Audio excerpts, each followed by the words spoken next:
నిరుద్యోగుల గొంతుకనవుతా రాజకీయాలను మార్చేస్తా తీన్మార్ మల్లన్న సంచలన నిర్ణయం. ఆస్తులన్నింటినీ ప్రభుత్వానికి రాసిచ్చిన మల్లన్న బాండ్ రూపంలో 1.5 కోటి ఆస్తి ప్రభుత్వానికి గతంలో హామీ ఇచ్చి నెరవేర్చుకున్న మల్లన్న గ్రాడ్యుయేట్ ఎమ్మెల్సీ కాంగ్రెస్ అభ్యర్థిగా నామినేషన్ దాఖలు. ప్రభుత్వం నుంచి వచ్చే ప్రతి పైసకు జవాబుదారీగా ఉంటా. క్లీన్ రాజకీయాలు చేయాలనేదనే ఆలోచన తనలాగే చేయాలంటూ ప్రత్యర్థులకు సవాల్. 10 ఏళ్లుగా కేసీఆర్ అరాచక పాలనపై పోరాటం. గత ఎన్నికల్లో ఇండిపెండెంట్ గానే ప్రత్యర్థులకు ముచ్చమటలు. ఈ నిర్ణయం తీసుకోవాలంటే చాలా డేర్ గా భారతదేశ చరిత్రలో నాకు తెలిసి ఇటువంటి ఎవరు నిర్ణయం కూడా ఇప్పటి వరకు ఎవరు కూడా తీసుకోలేదు. నిజంగా అంటే 1.5 కోటి ఆస్తులు ఉంటే ఆ 1.5 కోటి ఆస్తులని పూర్తిగా ప్రభుత్వానికి రాసేస్తున్నా అని చెప్పేసి రాసేసి ఒక బాండ్ పేపర్ మీద మొత్తం టైప్ చేయించి దాని మీద సంతకం పెట్టేసి నిన్న మంత్రి కోమటిరెడ్డి వెంకటరెడ్డి గారికి అందజేసిండు. ఇది సిఎస్ గారికి ఇవ్వండి, తర్వాత ఇంకేమైనా ఫార్మెట్ ఏమైనా కావాలనుకుంటే ఆ ఫార్మెట్లో కూడా క్లియర్గా మళ్ళీ ఇస్తా అని చెప్తా ఉన్నాడు. అంటే ఇటువంటి ఆలోచన, ఇటువంటి తెగింపు అనేటువంటిది ఎవరికి కూడా ఉండదు. నిన్న అక్కడ ఆలేరు ఎమ్మెల్యే ప్రభుత్వ విప్పు ఎవరు ఈయన బీర్ల ఐలయ్య గారు, తర్వాత ఇక్కడ నగరికల్ ఎమ్మెల్యే వేముల వీరేశం, తర్వాత ఇక్కడ బిఎల్ఆర్ గారు, జేవీర్ రెడ్డి వీళ్ళందరూ కూడా వచ్చిండ్రు.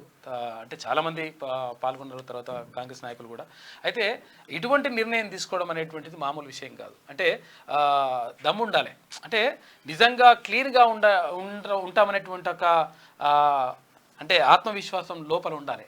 అది కూడా ఏంటంటే ₹1 కూడా లేకుండా అంటే మన ఆస్తులన్నింటినీ కూడా ప్రభుత్వానికి రాసేయడం అంటే మామూలు విషయం కాదు. అటువంటి సంచలనమైనటువంటి నిర్ణయం తీసుకుంటూ నిజంగా బాండ్ పేపర్ మీద సంతకం పెట్టి నిన్న నిర్ణయాన్ని కూడా మంత్రి కోమటిరెడ్డి, రాష్ట్ర మంత్రి కోమటిరెడ్డి వెంకటరెడ్డి గారు నిజంగా అప్రిషియేట్ చేసిండు. ఇటువంటి గ్రౌండ్ నుంచి నేను కూడా కష్టపడి ఈ స్థాయిలో ఉన్న మల్లన్న కూడా గ్రౌండ్ నుంచి వచ్చిన బిడ్డ, కంపల్సరీ మనం సపోర్ట్ చేయాలని నిన్న వెంకటరెడ్డి చేసిన వాక్యాలు నిన్న మనం చూసినాం.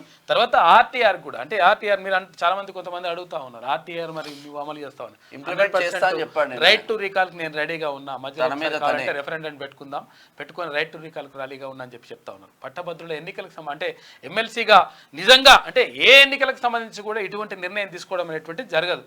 అంత ఈజీ పని కూడా కాదు. ఎందుకంటే అది గట్స్ ఉండాలి. ఇట్లా కొన్ని సంచలన నిర్ణయాలు తీసుకోవాలంటే గట్స్ ఉండాలి.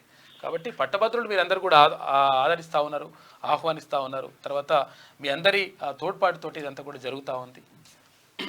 ఉమ్మడి నల్గొండ, ఖమ్మం, వరంగల్ పట్టభద్రుల ఎమ్మెల్సీ కాంగ్రెస్ అభ్యర్థి తీన్మార్ మల్లన్న రాజకీయాల్లో సంచలనం సృష్టించారు. ఎన్నడూ లేని విధంగా తన కుటుంబం మొత్తం ఆస్తి ప్రభుత్వానికి రాసి ఇచ్చి ఎమ్మెల్సీ అభ్యర్థిగా నామినేషన్ వేసి క్లీన్ పాలిటిక్స్కు తెరలేపారు. తీన్మార్ మల్లన్న నిర్ణయంతో రాజకీయాలన్నీ ఒక్కసారిగా ఉరిక్కిపడ్డాయి. జర్నలిస్టుగా తన ప్రస్థానం మొదలుపెట్టి కేసీఆర్ దురహంకారాన్ని ఎదిరించి గద్దె దించడంలో తీన్మార్ మల్లన్న కీలక పాత్ర పోషించారు.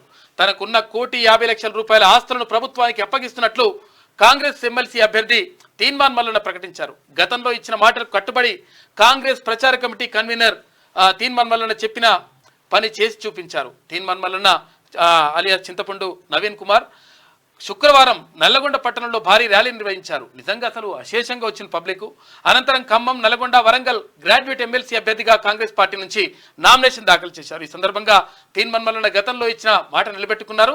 ఏ రాజకీయ నాయకుడు చేయని పని చేసి చూపించారు. తాను రాజకీయాల్లోకి అడుగు పెడితే తన పేరిట, కుటుంబం పేరు మీద ఉన్న ఆస్తులను మొత్తం రాష్ట్ర ప్రభుత్వానికి రాసిచ్చి పాలిటిక్స్లోకి వస్తారని గతంలో తీన్మార్ మల్లన్న ప్రకటించారు. శుక్రవారం అంటే ఎమ్మెల్సీగా నామినేషన్ వేసే సమయంలో తన కుటుంబం మొత్తం ఆస్తులను బాండ్ పేపర్ రూపంలో రాష్ట్ర ప్రభుత్వానికి రాసి సమర్పించేసిండు.